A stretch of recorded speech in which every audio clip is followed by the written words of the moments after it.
Karena pikiran saya sederhana ya, al ilmu yurisul ahwal, ilmu itu melahirkan sikap. Jadi kalau kita punya referensi yang cukup tentang toleransi, insya Allah kita hidup di mana saja punya toleransi, karena toleransi itu juga ajaran agama.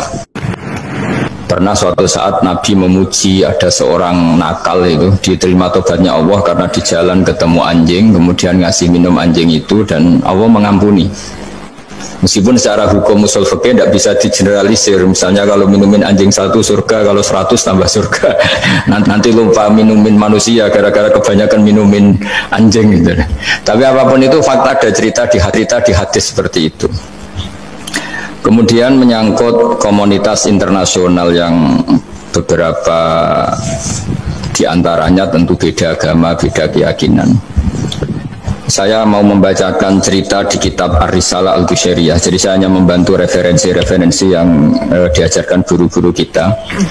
Ar-Risalah Al-Qushairiyah adalah kitab kesayangan Mbah Maimun karena dulu mbah beliau dapat ijazah dari Sayyid Umar Sato, kakaknya Sayyid Abi Bakar Sato yang punya kitab I'anatul Thalibin. Dan kitab itu dibawa ke Indonesia sampai ke saya sebagai murid beliau. Di antara yang disebut dalam Ar-Risalah Al-Qushairiyah ini Thariqatu Ahlil Ilm, kitab Ar-Risalah Al-Qushairiyah itu. Saya baca nasnya ya, atau ibaratnya atau teksnya. Jadi suatu saat Nabi Ibrahim itu kan terkenal Abu Duyuf, orang yang mesti menservis tamu-tamu itu.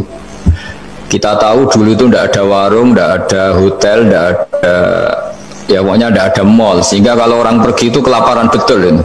Orang kaya pun kelaparan karena melewati padang pasir itu. Kalau sekarang kan orang mau sowan kiai makan dulu, karena takutnya di rumah kiai kan makan sungkan, jadi makan dulu nanti di kiainya tinggal pura-pura makan. Kalau dulu memang makan nih tamu itu wajib betul, kalau enggak ya kelaparan betul tamu itu. Sehingga cerita suatu saat di antara tamu itu berakidah, berfaham Majusi atau beragama Majusi lah gampangannya itu. Terus Nabi Ibrahim nggak mau, saya mau ngasih makan syaratnya Anda harus Islam gitu. Akhirnya orang ini putus asa, kemudian meninggalkan Nabi Ibrahim. Saat orang itu meninggalkan Nabi Ibrahim, Allah memberi wahyu ke Nabi Ibrahim.